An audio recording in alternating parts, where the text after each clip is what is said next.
కోడలిని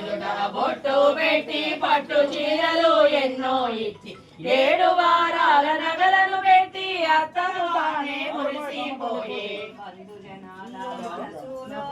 ఎన్నడు నివాసుని శిరమును ఉంచే 5 రోజుల పెళ్లి ముచ్చట్లు సందడిగానే జరిగెనుగా బ్రాహ్మణులందరూ సంభావనతో సంతృష్టిగానే